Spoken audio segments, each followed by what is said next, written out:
टाकलं सर्वांनी? टाकण्या अगोदर डोक्यात टाका, वही मध्ये टाकण्या अगोदर डोक्यात टाका. वही मध्ये कधी पण टाकाल, वही खराब होऊन जाईल, वही फाटून जाईल, वही तुटून जाईल, वही भिजून जाईल, पण डोक्यात टाकलेलं कधी बर्बाद होणार आहे का? नाही. म्हणून आधी डोक्यात टाका. कसं टाकायचं? टाकून देऊ. उघडा डोक्याचे खोके लवकर लवकर, पेटी उघडा, कुलूप उघडा डोक्याचं. चला, तर आता समच्छेद अपूर्णांक. समच्छेद सेम ह्याच्या नावामध्ये उत्तर होतं का नाही? ह्याच्या नावामध्ये उत्तर होतं का नाही? सेम ह्याच्या नावामध्येच उत्तर आहे. सम म्हणजे सारखा, सम म्हणजे सारखा, छेद म्हणजे छेद. ज्या अपूर्णांकांचा छेद सारखा असतो ते सगळे अपूर्णांक कोणते असतात? समच्छेद. इथं लिहितो, तुम्ही लिहायची घाई करू नका.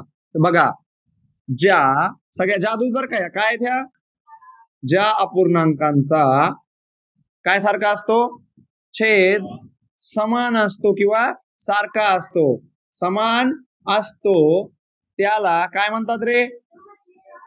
शबास, त्याला म्हणतात. लिहायची घाई करू नका, आधी डोक्यात टाका. समच्छेद अपूर्णांक. शबास पिल्ल्यांनो, छोट्या अक्षराला दिसायले का? दिसायले ना. एक्झाम्पल 5/7, 2/7, 8/7, 9/7. कवर बिली, फक्त छेद काय आला पाहिजे? 7. अजून एक्झाम्पल 2/3, 8/3, 9/3, 1/3, 3/3. कवर बिली, फक्त छेद काय आला पाहिजे? सारखा. हे सगळे कोणते अपूर्णांक आहे? समच्छेद. हे सगळे समच्छेद, कारण या सगळ्यांचा छेद काय आहे? सारखा आहे, सेम आहे, इक्वल आहे. काय म्हणायचं तर मला कळालं.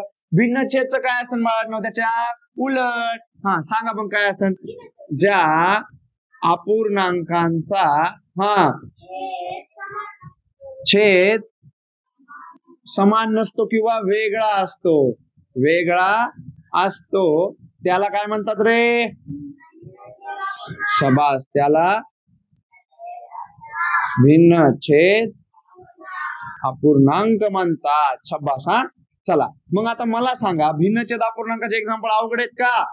2/3, 5/7, 8/9, 1/2. काही बिली, फक्त छेद कसा आहे? वेगळा म्हणजे भिन्न, भिन्न म्हणजे वेगळा, वेगळा म्हणजे भिन्न, भिन्न म्हणजे वेगळा. कळालं का? सोपं आहे का? अवघड आहे का? लिहून घ्यायचं. चला लिहून घ्या.